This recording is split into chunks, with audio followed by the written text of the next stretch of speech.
Hi friends, welcome to my channel PG Cameras போலாம் ஒரு trip. நான் உங்கள் பத்மா கணேஷ். எல்லாரும் எப்படி இருக்கீங்க? நார்மலாக இருக்கேன்.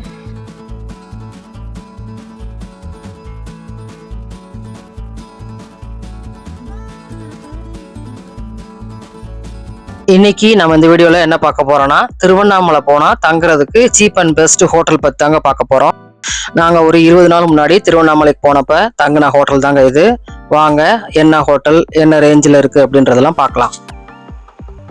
இதுதாங்க நாங்கள் தங்கியிருந்த உடுப்பி பிருந்தாவன் ஹோட்டல். இது எங்கே இருக்குன்னு பார்த்தீங்கன்னா, திருவண்ணாமலை கோவிலோட ராஜகோபுரம், அதாவது கிழக்கு கோபுரத்துக்கு பக்கத்தில் இதாங்க இந்த ஹோட்டல் இருக்குது.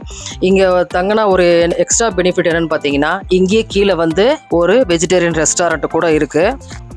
நாங்கள் இந்த ஹோட்டலில் தங்கியிருந்த முதல் நாள் அடுத்த நாள் எல்லாமே பார்த்திங்கன்னா லஞ்சு டிஃபன் எல்லாமே இங்கே தாங்க சாப்பிட்டோம். எல்லாமே வந்து சூப்பராகவும் இருந்தது, ரீசனபிள் ரேட்டாகவும் இருந்தது. அதனால் நம்ம வந்து ஃபுட்டுக்கு வெளியில் போகணும் அப்படிங்கிறதே தேவையில்லை. ஸோ வந்து இது உண்மையாகவே ரொம்ப யூஸ்ஃபுல்லான நல்ல ஹோட்டல் தாங்க. சரி வாங்க, ஹோட்டல் ரூம் எல்லாம் எப்படி இருக்குன்னு போய் பார்த்துடலாம். இதுதாங்க என்ட்ரன்ஸ் பக்கத்தில் இருக்கிற இந்த கேட்டு மூலமாக தான் நம்ம ஹோட்டலுக்குள்ளே போகிற மாதிரி இருக்கும். இந்த தெருக்குள்ளே வர்றப்போ மட்டும் கொஞ்சம் டிராஃபிக்காக இருந்ததுங்க நம்ம வண்டி வர்றதுக்கு. ஏன்னா பயங்கரமான எங்கேஜான ஏரியா அப்படிங்கிறதுனால உள்ளே போனால் வந்து இதாங்க 2-3 ஃப்ளோர் வரைக்கும் இருக்குது. நாங்கள் ஃபஸ்ட் ஃப்ளோரில் தான் தங்கியிருந்தோம். கீழே வந்து பார்க்கிங்கும் ப்ரொவைட் பண்ணியிருக்காங்க. கொஞ்சம் சேஃப்டியாக தான் நிப்பாட்டி வச்சுருந்தாங்க, நல்லா தான் இருந்தது. அப்புறம் வாங்க மேலே போய் பார்க்கலாம். ஆளுகள்லாம் வந்துகிட்டே இருந்தாங்க.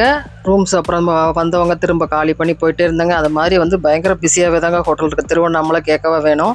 அதனால் முன்கூட்டியே நம்ம புக் பண்ணிட்டு போகிறது நல்லது. இந்த ரிசப்ஷன் வந்தோடனே தாண்டி தான் நம்ம மேலே ஸ்டெப்ஸுக்கு போகிற மாதிரி இருக்கும்.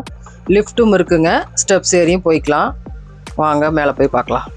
இங்கே எல்லாமே ரூம்ஸ் தாங்க. இந்த ரூம்ஸ் எல்லாம் தாண்டி தான் நம்ம போகிறோம். இங்கே வந்து பார்த்தீங்கன்னா சிங்கிள் ரூம், டபுள் ரூம் இருக்குங்க. அது மாதிரி ஏசி, நான் ஏசி அப்படின்னு இருக்குது. இந்த ஒரு மேலே ஒரு சின்ன இந்த ஹால் மாதிரி இருந்தது. இதை தாண்டி தான் வந்து நாங்கள் தங்கியிருந்த ரூம் இருந்தது. வாங்க அந்த ரூம் எப்படி இருக்குன்னு காமிக்கிறேன். வெளியிலலாம் பார்த்தீங்கன்னா அவ்வளோ நல்லா நீட் அண்ட் க்ளீனாக நம்ம ஹோட்டல் ஃபுல்லாகவுமே நல்லா மெயின்டைன் பண்ணியிருக்காங்க. நாங்கள் தங்கியிருந்த இந்த ரூம் பார்த்தீங்கன்னா டபுள் ரூம், ஏசி தாங்க தங்கியிருந்தோம். உள்ளே வந்து பார்த்தீங்கன்னா ஒரு டபுள் காட் இருக்குங்க. அப்புறம் ஒரு பக்கத்தில் கபோர்டு ட்ரெஸ்ஸிங் வச்சுக்கிறதுக்கு டிவி கொடுத்துருக்காங்க. ஆனால் டிவி ப்ரொவிஷன் இருக்குது, டிவி ஓடலை, கேபிள்லாம் கட் பண்ணி வச்சுருந்தாங்க. 2 சோஃபா, காட்டில் நல்ல பெரிய காட்டுங்க. தேவைன்னா நம்ம வந்து எக்ஸ்ட்ரா பெட்டு கூட வாங்கிக்கலாம், அந்த மாதிரி இருந்தது. பக்கத்தில் இருக்கிற ட்ரெஸ்ஸு கபோர்டுங்க திறந்தாலும் உள்ள ஒரு ரஜாய் கூட வச்சுருந்தாங்க. அவங்க பெட்ஷீட்டு ஏதாவது கொடுத்துருந்தாங்க. இது எப்படி இருக்குமா, நம்ம நாங்கள் யூஸ் பண்ணல, ஆனால் வந்து கொடுத்துருக்காங்க.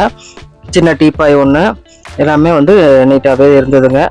திருவண்ணாமலையில் வெட்டுது மாதிரி பயங்கரமான டூரிஸ்ட் பிளேஸில் ஓரளவுக்கு டீசெண்டானது தான். ரொம்ப எதிர்பார்க்க முடியாது. ஒரு 3000, 2.5 அப்படின்னா இன்னும் நிறைய வேறு ஹோட்டல்ஸ் எல்லாம் கூட இருக்குது. இந்த ரேஞ்சுக்கு இதுவே வந்து அந்த ஊரில் பெரிய விஷயந்தான். நம்ம என்ன போய் தங்கிட்டு அடுத்து நம்ம கோயில் கிளம்ப போகிறோம், அதுக்கு இது போதும் அப்படிங்கிற மாதிரி நாங்கள் வந்து இங்கே ஸ்டே பண்ணியிருந்தோம். இந்த ரூம் என்ன டேரிஃப்னு பார்த்தீங்கன்னா, ஏசி டபுள் ரூம் அப்படிங்கிறதுனால 1600ங்க நாங்கள் தங்கியிருந்த இந்த ரூமு. டிரைவர் அண்ணாக்கு ஒரு ரூம் போட்டு கொடுத்துருந்தோம். அது சிங்கிள் ரூம் தான் எங்களுக்கு கிடச்சிது. அந்த ரூமையும் காமிக்கிறவாங்க. இதுதாங்க அந்த சிங்கிள் ரூம், நான் ஏசி. இது வந்து எவ்வளோ டேரிஃப்னு பார்த்தீங்கன்னா 600ங்க இந்த டேரிஃபு. இதுக்கு வந்து பார்த்தீங்கன்னா உங்களுக்கு ஒரு டேபிள் கொடுத்துருக்காங்க, ஒரு சேர் கொடுத்துருக்காங்க. இந்தியன் கிளாஸெட் தான் இருந்தது இந்த ரூமுக்கு. ஓகே, ஓரளவுக்கு நார்மலாக தாங்க இருந்தது. ரொம்ப ஹைஃபைன்னு சொல்ல முடியாது, ஓரளவு டீசெண்ட் தான். 600க்கு ஒர்த்து தான். இந்த ஹோட்டல் கான்டாக்ட் பண்ணுறதுக்கு உங்களுக்கு கான்டாக்ட் நம்பரும் கொடுக்குறேன். முன்னாடியே அட்வான்ஸாக ஒரு 2-3 நாள் முன்னாடியாவது அட்லீஸ்ட்டு ஃபோன் பண்ணி புக் பண்ணிட்டு போகிறது நல்லது. இந்த வீடியோ உங்களுக்கு பிடிச்சிருக்குன்னு நம்புகிறேன். மற்றும் ஒரு இன்ட்ரெஸ்டிங்கான வீடியோவோட உங்களை மீட் பண்ணுறேன். தேங்க்ஸ் ஃபார் வாட்சிங்.